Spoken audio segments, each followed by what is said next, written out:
Hello and welcome everyone to this podcast on meiosis. Now, meiosis might not be your favorite topic to talk about or to listen about, but it turns out to be one of the most important pathways that are in biology. It's incredibly important for genetics because with meiosis, this helps explain inheritance. It helps explain how we get mutations, at least some of the mutations. It's important evolutionarily speaking.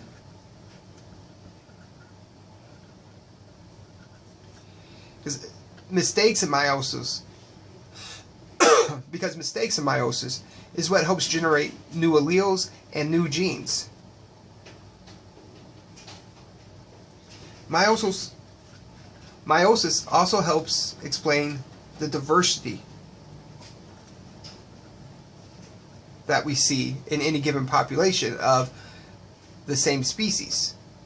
You get a group of members of a same species together, they look similar, but they also look different. And meiosis is the reason for that. We're going to really talk a lot today about this diversity part, at least some anyhow. Meiosis generates this diversity in, we can think of it in three ways. The first, and we'll talk more about this, is in Prophase 1,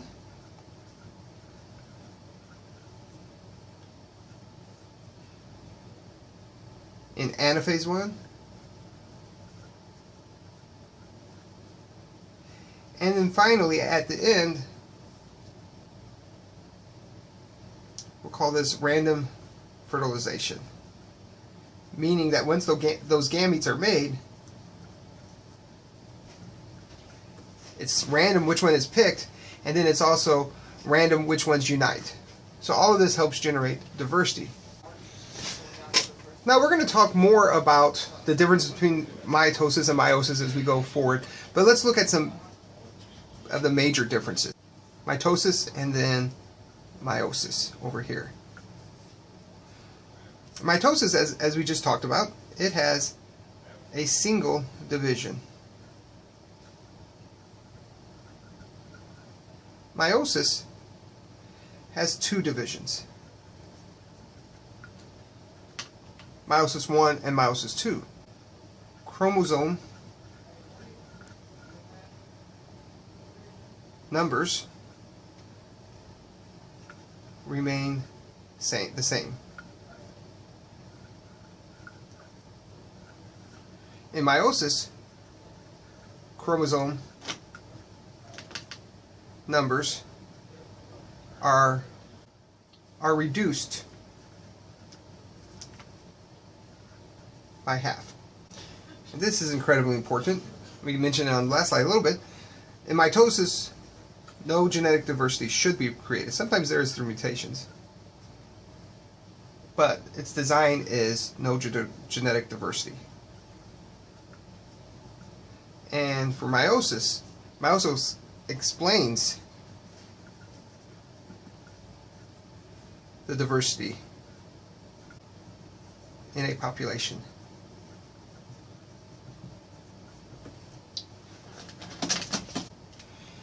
And we're going to come back to these different parts as we proceed with our in-depth analysis of meiosis.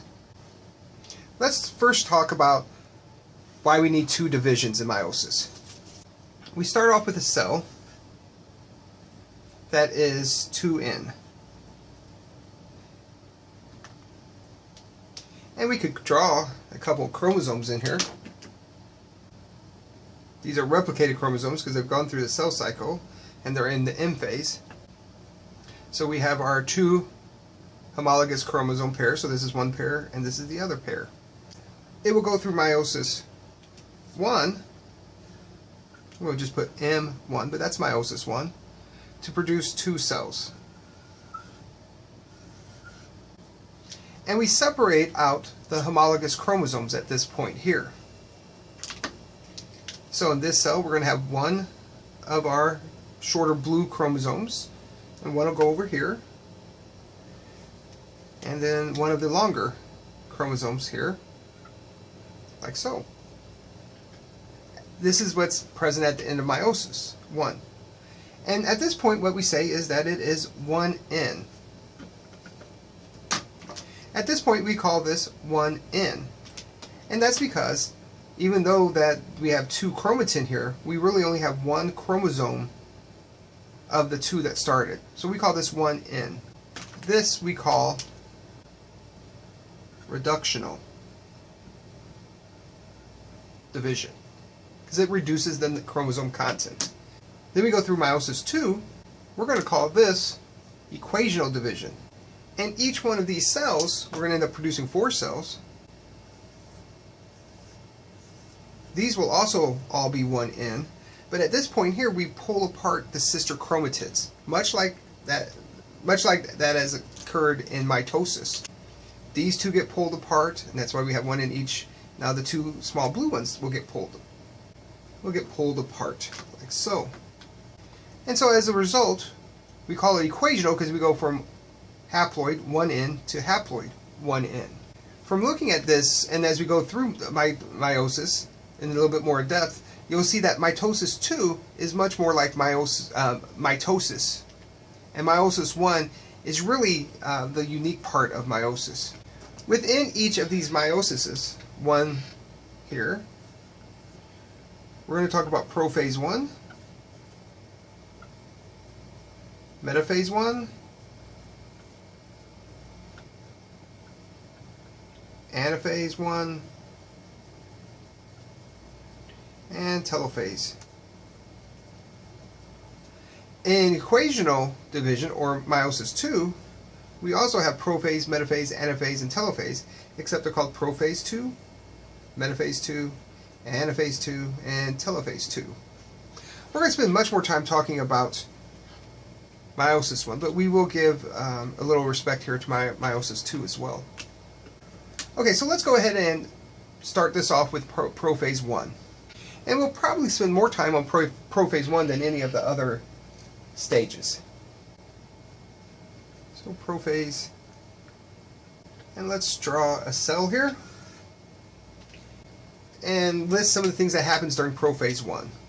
And your book goes into more detail between early prophase, late prophase, and pro-metaphase. We're just going to call it prophase. In prophase, the nuclear membrane, or envelope you could call it, breaks down. But I want to talk about the chromosomes in prophase 1. And I want to draw our 2 homologous pairs.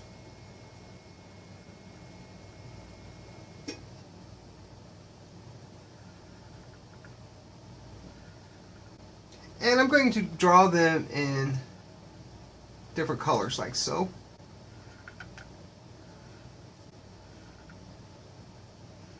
So we have 1 homologous pair here and 1 homologous pair here. Let's go ahead and give them a number. Let's just say that this first one here is chromosome 1. And this second one here is chromosome 2. And if you remember, I mentioned that prophase 1 is where we get a lot of diversity that is generated. The first thing that happens here is something called synapsis.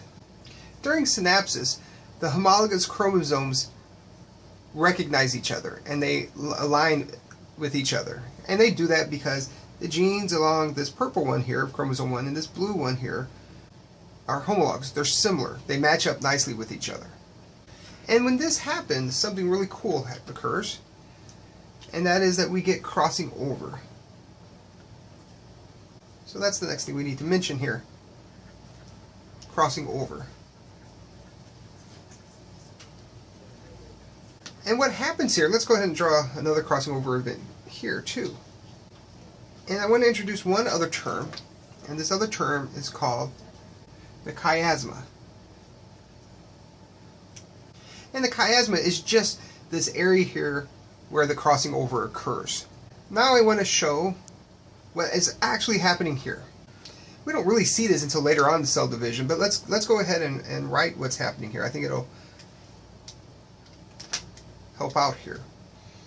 At these crossing over points, there's actual physical exchange of genetic material between these 2 cells. I'm sorry, between these 2 chromosomes.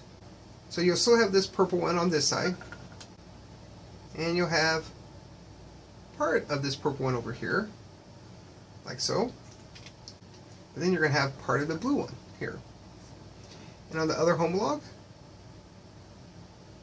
it'll look like this, but it'll have part of that blue one, purple one up here. And this only occurs between homologous chromosomes, we should stress here. We now have our green one here, and the red one, which is crossed over, part of it at least. And so the result of prophase 1 is this crossing over, and we get exchange of genetic material. Now, at first you might think, well, what does this matter? Because these are the same. Now remember, even though they're homologs, they have the same genes, they may have different alleles. So by having this crossing over, we've exchanged the alleles now. So this might have been a big A, and this might have been a little a. And now by switching them, we have placed those on different chromosomes. The only other thing I didn't mention here, I'm not going to draw it here, but I'll draw it on the next slide when we talk about Metaphase 1. But we still, now, just like before, we have our spindle bodies that begin to form and attach to the chromosomes. Okay, this is all you need to know about Prophase 1. Let's go ahead and look at Metaphase 1. Okay, let's go ahead and talk about Metaphase 1.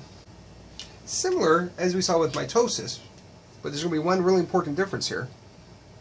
We have this metaphase plate. In mitosis, the chromosomes aligned along the metaphase plate so that the sister chromatid was on either side of the metaphase plate. That's not what's going to happen here. What's going to happen here is the homologous chromosomes are going to line up on either side of the plate. So we're going to have one here and one here, and the other homolog is going to line up over here. Let me redraw this slightly just to show the part that had crossed over. So this is a very key difference here, and that is that homologous chromosomes are on opposite sides of the metaphase plate. That's a very key distinction, because what we had with mitosis is the sister chromatids were on opposite sides of the metaphase plate. Though I didn't draw it, we still have our, well, I'm drawing it now, I guess. We still have our spindle coming out here, attaching to the chromosomes, and that's why they have aligned as such.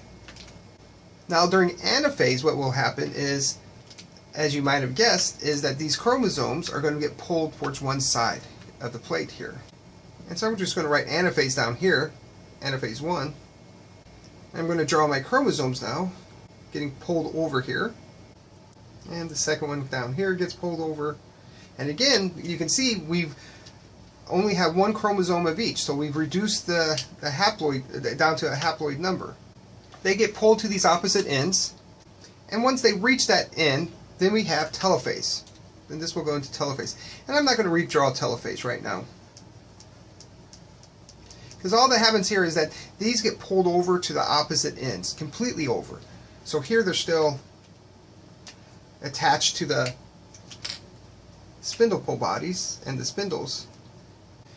Over here they totally pulled apart. Now the cells don't separate because we still have to go through Meiosis II. But I want to stop here for a moment and explain how diversity is generated here in anaphase 1. Most books will say anaphase 1 is where diversity occurs. I would accept metaphase 1 too, based on what I'm going to tell you now. The reason we generate diversity is because the way these chromosomes line up along this metaphase plate is random. All that's required is that the homologous chromosomes are on opposite sides of the plate. So you could imagine a situation, so I'm going to put OR at metaphase. Instead of having what we show here, we could have just as easily had this, where the purple one ended up on this side, and the blue one of this homologous pair ended up on this side. And maybe the green one stayed the same. Now remember, it's completely random, and when you have 23 pairs of chromosomes, it's easy to see how the random alignment across this metaphase plate can really shuffle up which chromosomes go where. Again, this gets at the point of now we're mixing up the genes on this chromosome, and this side here are now going to combine with these chromosomes in the gamete eventually. Over here, the genes on this chromosome would have paired with these chromosome genes in the gamete. This change of interactions now can lead to differences in phenotypes. So we talked about two ways that genetic diversity is created. One was the crossing over, which we see the result of it here, but that occurred in prophase 1. And now we see the second one, and that is how they line up during metaphase along this plate and separate at anaphase. Again, most books say it's anaphase because that's where we actually see it, because the chromosomes are pulled apart and we can finally see how the lining up has caused this change. But metaphase is actually where it happens. So I would accept either metaphase 1 or anaphase 1 for that area that generates diversity. Okay, now I'm going to go through Meiosis II a little quicker. So Meiosis II is going to be a little bit more like mitosis, and I'm just going to draw one of those cells that we had over there. Where one of the cells at the end of Meiosis I could have had something like this. Remember, it's only going to have one of the homologous chromosomes with it. The other one's in the other cell. And we're just following one of them now for simplicity. So we're still carrying around the effects of this crossing over, and how they have assorted during anaphase 1 and metaphase 1 are the result of what we see here. So you should know in Prophase 2, just like we usually see, we have our spindle poles that are beginning to attach. And in Metaphase 2, they have aligned them up along this metaphase plate. And just like we might have seen in mitosis, now on either end of this plate, we see each sister chromatid. Now remember, these are still attached here. So these spindles have aligned them up nicely right along this plate so that either half of the sister chromatids are on opposite sides of the metaphase plate. Now what happens is in anaphase 2, these begin to pull apart. We'll draw our spindles here. They break the bonds that are holding these together, like so. And then at the end of, as we move into telophase 2, we're going to pull these apart. So this is going to be telophase 2 and cytokinesis. I'm going to combine them this time, just because I don't have room. And at this point here, the spindles have pulled them all the way to the side. We're going to start reforming the nuclei. And we have a nucleus here. In this nucleus we have our blue chromosome from here and the red one. Now remember, this is chromosome 1 and this is chromosome 2. Over here we have chromosome 2 with a little bit of green on it from its crossing over event. And it'll have the blue one as well with a little bit of the purple that came with it because of the crossing over event. So what we see here at the end of Meiosis II is the result of what happened all through Meiosis I and Meiosis II. We see the result of the consequence of the crossing over. We see that now these genes, this chromosome and this chromosome, are paired together because of independent assortment during anaphase 1. And then Meiosis II is much more like mitosis in the sense that we're just separating out the sister chromatids. And so we end up with these 1N haploid cells. And I think it's important to kind of go back to this idea that what is, and I want to come back to something here, and that is the evolutionary significance of meiosis. And the main evolutionary significance of it is one, diversity. Genetics is all about understanding diversity. And the diversity we see within a population has a lot to do with these stages of prophase 1, anaphase 1, that generates this recombination of alleles, of genes. And this can drive evolution. We'll talk about this in a little bit, but mistakes in meiosis, I'm not going to call it crossing over a mistake. That's something that's supposed to happen. But sometimes a mistake in meiosis can lead to large chromosomal changes. They can lead to deletions, duplication of genes, or whole chromosomes. It can move things around that we call translocations. It can invert the order of genes. So all of these, which we'll call mistakes in meiosis, can lead to deleterious gametes, but they can also lead to new traits and new genes that may be a very important aspect in evolution. Okay, that's it for this podcast, but let's have a quick summary. You should be able to compare and contrast mitosis with meiosis. You should know the stages of meiosis, 1 and 2, and what's happening at each of those stages. You should also know the 3 places for genetic diversity. That includes prophase 1, anaphase 1, and random fertilization. You should also understand the evolutionary significance to all this. Alright, that's all we have for this podcast. In the next podcast, we're going to talk about what happens at the end of Meiosis II. How do we take that product of Meiosis II and make a gamete? Alright, if you have any questions, let me know. See you in class. Bye.